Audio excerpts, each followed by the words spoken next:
Hi, hi, Alan. Hi, everybody. This is My name is Gary Gomes, and I'm a former president of the Council of Vedic Astrology. I'm here with Alan Annand, who is a very well-respected and prominent Jyotishi. He's also a professional writer, but I'll let you tell in your own words your background, how you came into Jyotish, who you study with, and we're going to talk about Alan's now almost a year old book, I think, on Kama Yoga. So Alan, please take it away and welcome. It's nice to be on the same virtual stage as you. Okay, great. Thanks, Gary, for this opportunity.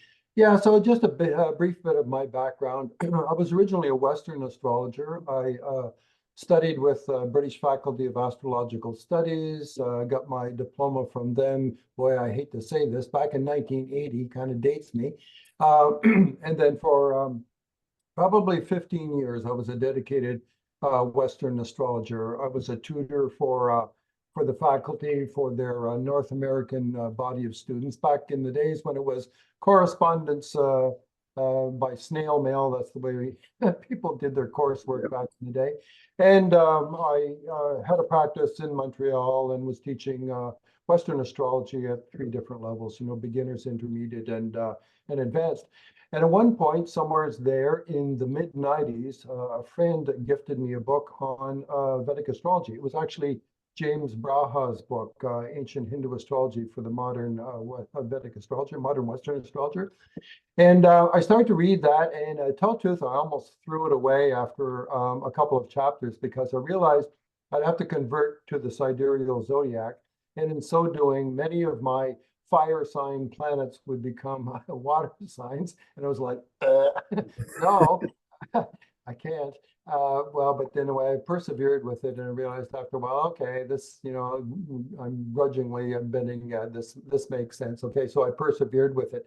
So then, thus intrigued, I ran around Montreal, and this was, again, I'm dating myself, back in the day when there were like 4 esoteric bookstores in one city. So I ran around to all of them, and I managed to find 4 books on Vedic astrology. And I read those, and then I started to, scan the horizon for what else was going on in the world. And shortly thereafter, I discovered there was a conference being put on by ACVA, the American College or Council, I guess at that time, of Vedic Astrology in San Diego. So I went to that conference, and I came home with a suitcase full of books and software to get started in my burgeoning career as a Vedic astrologer. But while at that conference, I ran into, talked to many people, and people said, "Oh, you're Canadian, you must know Hart Defoe." Well, no, who? And they said, "Oh, well, eminent teacher, probably one of the best Jyotishis in the Western world. You've got to find him, man." So when I went back to Montreal, I started some sleuthing, and I managed to make contact with him. And after some resistance and maneuvering, I finally managed to get a consultation. And that was quite impressive. And I said to him at the time, "If you're ever teaching anything, let me know. I'll attend." And so a few months later, I got an email saying that he was offering a weekend course in synastry, chart comparison for relationships. So I took the train up to Toronto and attended that, and I found that he was really a terrific teacher. And so at the conclusion of that weekend, I said, "Again, if you're ever teaching anything more substantive, please let me know." Well, then almost 9 months passed, and then I got another email saying, "I'm now in Albuquerque, New Mexico, teaching out of Dr. Ladd's Ayurvedic Institute, offering, an extensive program now in what we call, foundation, intermediate, and advanced courses, each one 6 weeks in duration." And so, well, I took some vacation time and took some time off work unpaid, and went away to Albuquerque one winter for 6 weeks and did my first lengthy course with Hart Defoe. And the rest, as we say, is history. After that, I kind of became a devotee, took another course in Albuquerque, and then he moved to the Bay Area operating out of San Rafael, and there I attended many more week-long courses over the course of the next decade or so. And I'm happy to say that now, being a resident of Toronto, where Hart lives, I get to see him every now and again. And equally significant too, when I did come here some 17 years ago, it was actually at the behest or encouragement of his guru, Mantraji. And I had the pleasure of, sitting in on satsangs with him for roughly a decade. And, for much of that time, acting as his personal chauffeur as well, taking him around to whatever he needed to attend. And so, I got good counsel and direction and instruction from both of them over the years, and I always acknowledged their significance in my life in every public lecture I give, whether live or in conferences. One of the first items in my slide presentation is the pictures of those two, Hart Defoe and Mantraji, and without whose instruction, encouragement, and direction, I would not have acquired a modicum of knowledge, to be where I am today, such as it is. Excellent.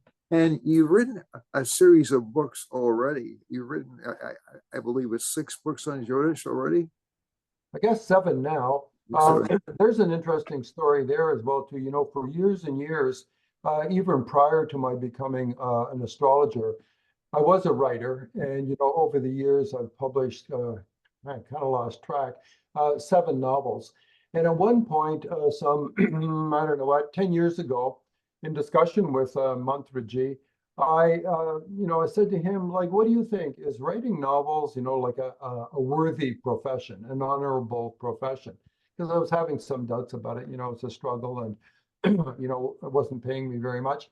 And he said, well, it's fine because it's creative act. You're sort of acting like a god, a demigod in some respects, creating a world of your own. But on the other hand, he said, it's also Maya, it's illusion, it's not real. So he said, you should start writing Jyotish. And I said, whoa, no, as far as I know, everything's been written. And also, I don't feel like I know anything. And he said, au contraire. He said, actually, there's, more than you think, you've been studying with Hart for 10 plus years. And so that. He said, you should just start writing articles. And then after articles, a book will come. So at that point, I had a website, promote my services as a Vedic astrologer. So I thought, well, okay, I'm going to commit to writing an article every month. So I started doing that, mostly on celebrities or whatever else seemed topical. And after a while, lo and behold, I'd written enough articles that I could actually bundle them into a book, which I called Stellar Astrology Volume 1. And around that time, I realized, hey, back when I got my ACVA certification, my diploma level 2, I'd written a thesis, which based on Parivartana Yoga. I mean, the requirement for a thesis in the day was 10,000 words. I easily go overboard when it comes to writing because, it comes easily to me. So I'd written a 30,000 word thesis. So then when I'm thinking after I, sort of written a bunch of articles, well, there could be a book if I just expanded it. So I went back to that 30,000 word thesis and expanded it up to 75,000 words or whatever, and published it as Parivartana Yoga, which, happily has, been accepted pretty readily by the Jyotish community, even if only because it's one of the most frequently occurring yogas that exists. I mean, it appears in 43% of all horoscopes. That means that there's a Parivartana in 2 out of every 5 clients that you see. So I wrote it as a reference work, with case studies for each of the 66 different combinations, and did a pretty, thorough breakdown on what it means to have an exchange between houses 3 and 12, or 4 and 5, or 7 and 8, et cetera, such that it's a useful reference book that people can reach out to and use on a regular basis. So after that, you found other topic areas to discuss. What brought you to this is let me take my placeholder. Okay, but this is the most recent book. I don't know. Yeah. See, it's Kama Yoga, love, marriage, and sexuality in Jyotish. And uh, uh, I mean, this book, I can safely say, as an astrologer, about 75% of my readings are about relationships. So it's extraordinarily useful, to a Vedic astrologer to look at something like this. But also, I think you propose what I consider to be some unique ways of looking at relationships. Essentially, um, you know, so breaking the planets into bad boys and good girls. That particular theme struck me very strongly. It was the first time I'd ever heard it expressed in that particular format. So maybe you could explain a little bit about that. Yes, well, give credit where credit is due. This material grew out of and is largely based upon teachings from Hart Defoe in his advanced course. On the whole topic of relationships, and what you said, Gary, is rings a bell with me that your clients are mostly concerned in just two things. I mean, 90% of them are concerned with just two things: relationships and career, with a distinct bias. Yeah. Relationships. And I've always said to my students, if you can just learn to be able to analyze and discuss the topics of relationships and career, you're going to satisfy 90% of the need that exists. Yes, people come to you for other reasons, financial, familial, health reasons, et cetera, et cetera. But it comes back again and again to relationships. So this material, as I say, originates with Hart, and ultimately with Mantraji, and ultimately with Shastra.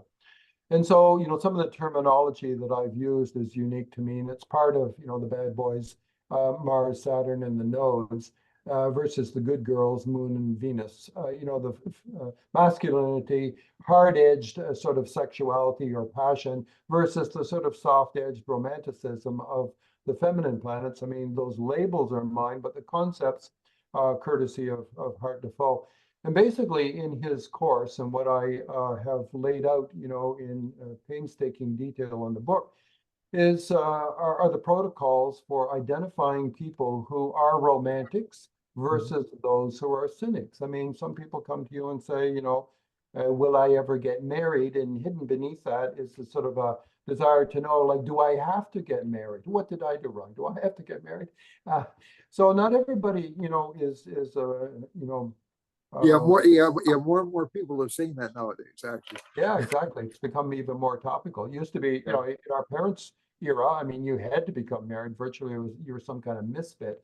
But now people have, more latitude. And, the horoscopy can help to identify those who are romantics and will constantly be chasing, that dream versus those who are somewhat, cynical about it or ambivalent about it is a better word, perhaps. And there's no impulse, no compulsion for them to pursue that. And it's important to know that before you start down the road of saying you're going to get married, a certain date and time, when actually the indications are there that they're not likely to get married. They're not pursuing it. They're actually resisting it. So that's one thing. There's a protocol for identifying the romantics versus the ambivalent. And then there's, protocol for identifying, once in a relationship, will you be happy in that, or will it be a troubled relationship? In other words, what's your karma vis-a-vis relationships? And then further on down the road is like, once burned, twice shy. Do you say, well, that's it, and I'm done with that, I'm never going to go back again? Or, are people, chronic or serial, pursuance of relationship, and go back again and again, marriage, divorce, marriage, divorce, marriage, divorce, or multiple affairs or whatever. So there's a protocol for finding that in the horoscope as well, too. So those are the basics that we encounter all the time with clients who might want to be or not sure they want to be married, and will they be happy in marriage or will they be unhappy, and will they give it up or will they, go after it again and again? These are fundamental things that all astrologers need to know before they tackle this, very frequently recurring topic for clients. Now, the subject of sexuality is another thing, and you don't see this discussed in Shastra except in the most oblique terms, where you'll Yep. see some combination and it will say the native will corrupt his wife, or the native will have an eye for other men's wives. It doesn't go into much more than that. You have to kind of read between the lines. And so, whenever I get involved in any book, and this is true of having written Parivartana, and I did a kind of statistical analysis of it and looked at, commonalities for certain configurations to discover things that seem to be operant beyond that which was mentioned in Shastra. And again, in writing my second book, Kala Sarpa, um, that was an example of a book on which nothing had ever been written before. I mean, very, very, very little, because it's largely out of South India and a oral tradition. But I did a lot of research in that book as well too, also to define, what were the prospects for Kalasarpa among the ordinary, among the famous, and so on and so forth.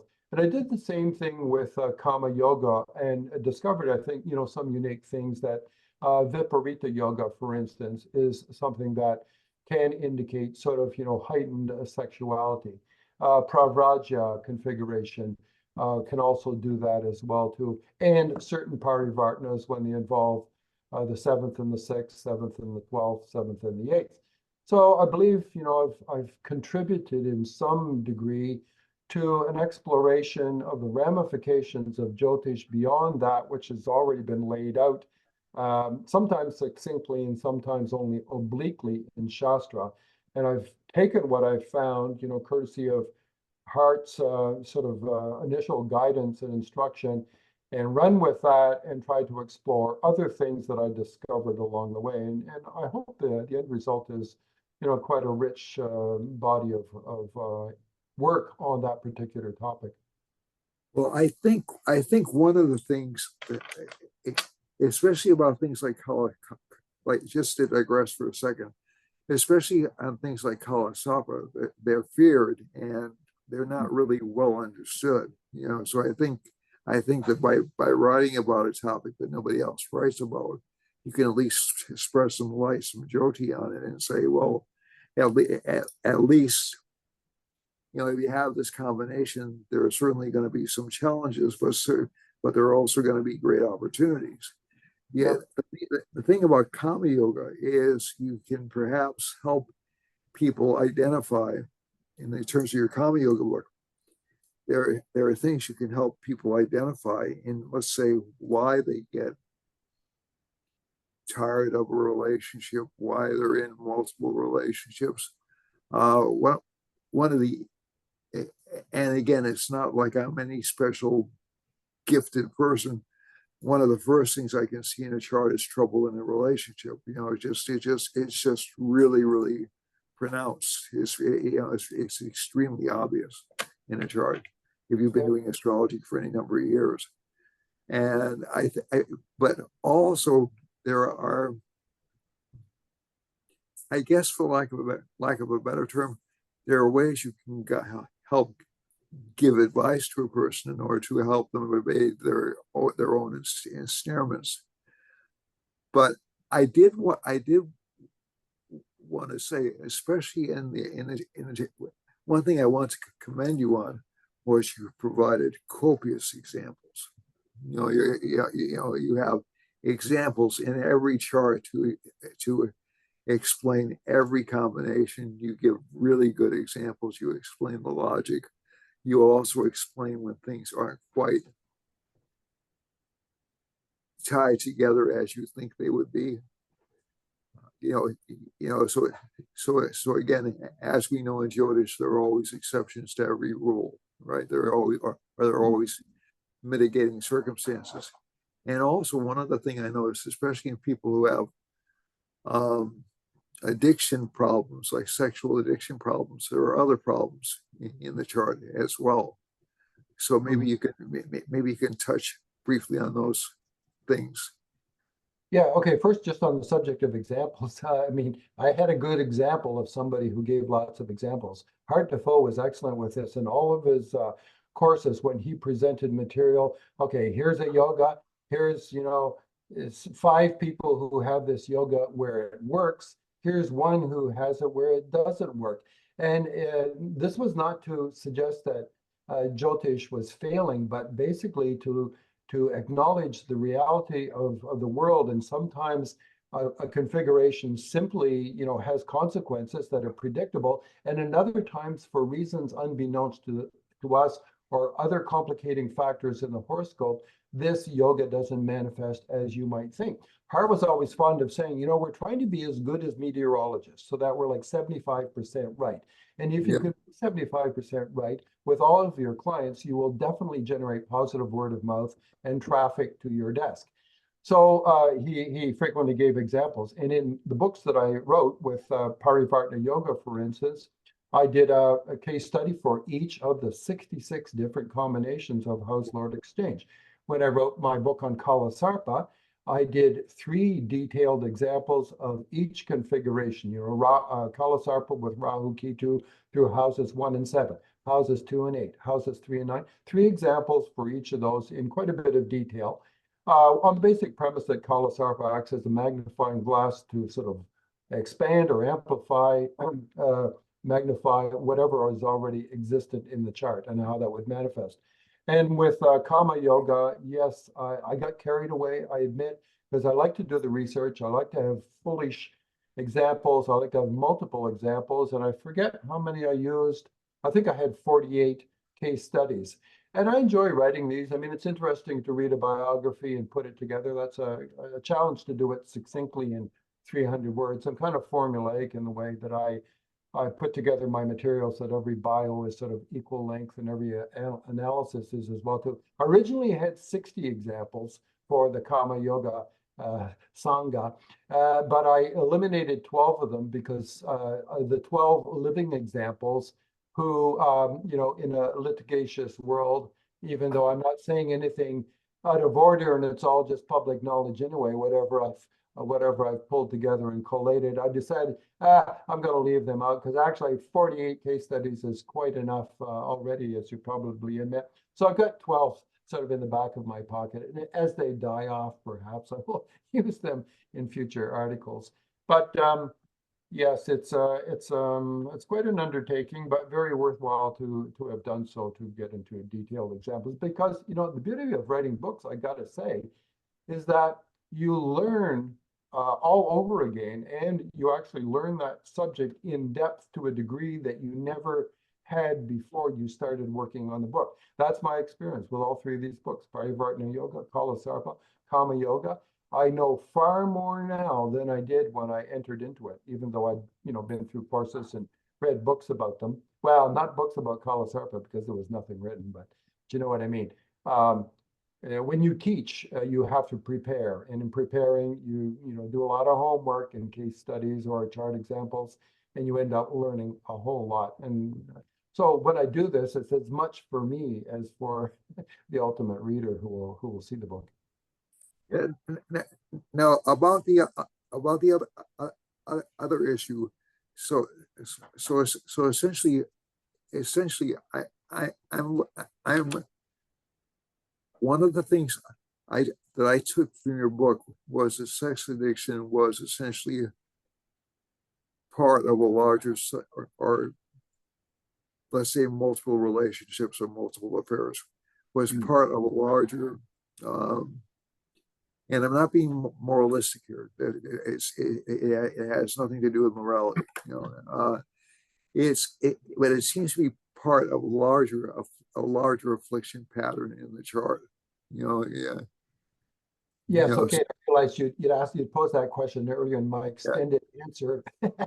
I forgot the original question. No, that's fine. Let me address that right now, though. That's what I'm here for. Fair enough. So yes, you're right, Gary, that a single swallow does not a spring make. So often there are multiple factors converging on the client that adds up to some sort of issue, which then manifests as some sort of visible or known psychological problem. But often underlying that, there is some other issue. One of the common things, I'm not saying that this is the issue with every, serial, polygamist or bigamist or philanderer, but a disturbed manas is a topic, a topical issue that occurs in the horoscopes of lots of troubled people who become just normally ill for no reason other than their physical genetic disposition, but also others, especially who get involved, as you alluded to, in addictions of some kind, substance addiction, gambling addiction, relationship addiction. So a disturbed manas is often at the root of that. And I've alluded to this many times in the course of various articles and in these books as well too. So just for the benefit of listeners, a disturbed manas arises when there is regularity vis-a-vis the fourth house and its lord and the karaka for the manas, which is the moon. So what is the manas? It's that kind of operating system of our mind that operates on quite a primitive level that is involved with sensory perception, so sight, taste, smell, touch, and sound, and our reactions to that, and whether I like that smell or dislike the feeling that this color gives me, or I feel it's cold in here, or I'm hungry, whatever. All of this is contributory to our personal reaction to the world and the formation of our own personality. When the fourth house is disturbed by what we would call vata aggravating kind of grahas, which are Saturn or Rahu. So if Saturn or Rahu is in the fourth, if the fourth lord is weak in some form, debilitated, combust in planetary war, occupies a trikasthana, is afflicted by Saturn or Rahu. All those are contributors. So the fourth house afflicted by Rahu or Ketu, the fourth lord weak and or afflicted and or weak and or poorly placed and or afflicted by Rahu, Ketu. And last but not least, the moon is a karaka for the manas. If it is weak, dark, debilitated, or poorly placed in the trikasthana and or afflicted by being aspected or in association with Saturn or Rahu, or even being in a Saturnian sign or a nakshatra ruled by Saturn or Rahu. So there's quite a lengthy protocol there that you go through and sort of, sum up the points of, affliction. And there's sort of a, threshold wherein you say, okay, so that constitutes affliction of the manas.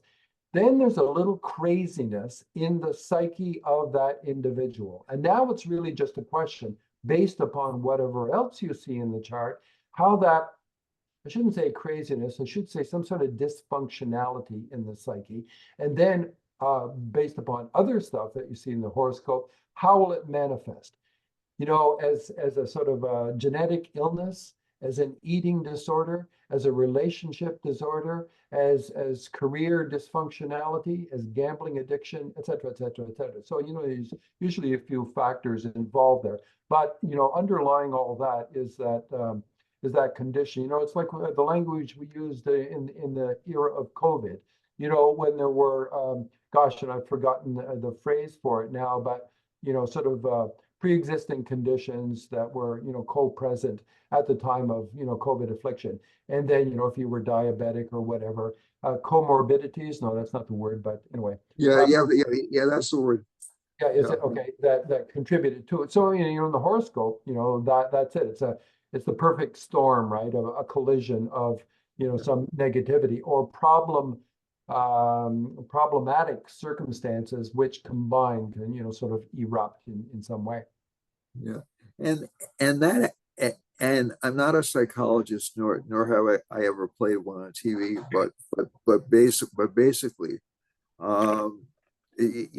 that sort of relates back to the mother, the mother's energy in the chart too. Yep. So as my mother used to say, it's always the mother that gets blamed.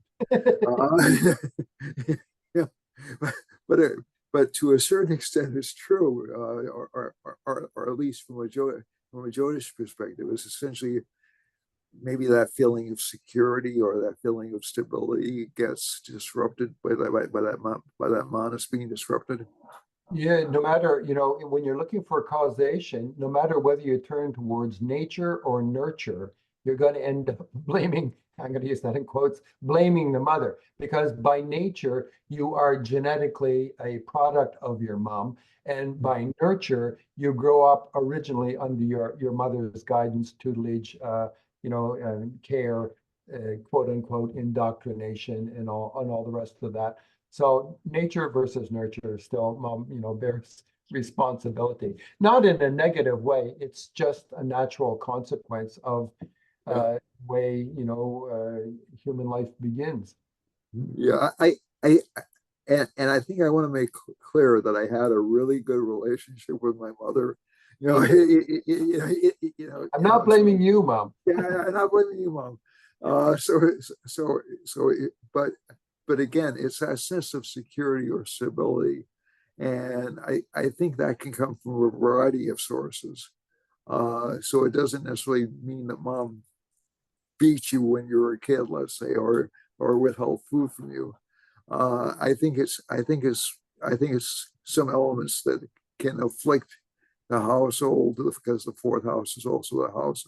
It's also the household or the community in which you're living, and I think that it does tend to make you feel less secure, even if your mother tries her darndest to help you out. Yeah. But going on, I don't want to editorialize too much on this, by the way. So this is your book. Sometimes, unexpected consequences can arise even from the best of origins. Just talking about mothers, for instance, a mother who does anything and everything possible for and lavishes affection upon her young son and does anything and everything for him. So everything is good as far as the mom goes, but she's done so much for him and created such a sense of expectation in the young son's mind, what I should receive from other women subsequently in my life. Those other women could become a huge disappointment to him, who has been coddled, nurtured, pampered, and favored extraordinarily by Mom. She didn't do anything wrong, but she does set up an expectation. Well, unforeseen consequences on that level. You were too good. Yeah, but I think that's true. So you can also bring confidence factors like the father into account. So how happy you feel about yourself, how confident you feel about yourself as well. So it's not just Mom. So Mother's Day is coming up pretty soon. So I don't want to attack the mothers out there. Without Mom, I wouldn't be here, right? Okay. That's true. Yeah, all right. I tell my mom that frequently. Thank you again for the gift of my life. Yep. And I is there anything that you wanted to point out, especially from your book, that readers should pay close attention to, or anything that you feel that might be especially useful to them? I I I appreciate your encouragement of people not to put too much stock in get rich quick seminars, because you mentioned that a couple of times. And as a matter of fact, it was noticeable to me. So I started just giving you feedback on that. But but um, but basically, is there anything that you'd like to point out to folks about the book? There is no single factor, of course. It's the sum is greater, the whole is greater than the sum of the parts. And I think, the virtue of Jyotish as, one form of astrology among many that, exist in current practice. The virtue of it is that it holds a mirror up to ourselves. There's a word for that, darpana, which was the title of one of the week-long courses that Hart did, which he had done actually as a demonstration countering what many Western astrologers said, that the Jyotish seems incapable of psychological analysis. And, he basically said, well, that's certainly not true. And here's a whole course Yeah. to prove that it is not true. And that's where I first learned this concept of the manas. And also, concurrent with that, how to, analyze the state of the buddhi, also how to analyze the state of the ahankara, the ego, which are all, constructs that we can use to get a psychological handle on an individual. And there were, multiple examples there of how healthy state of manas, buddhi, or ahankara, manifested this way, and an unhealthy state, went in other directions with other examples, which had consequences, physiological, emotional, psychological, career outlets, and so on and so forth.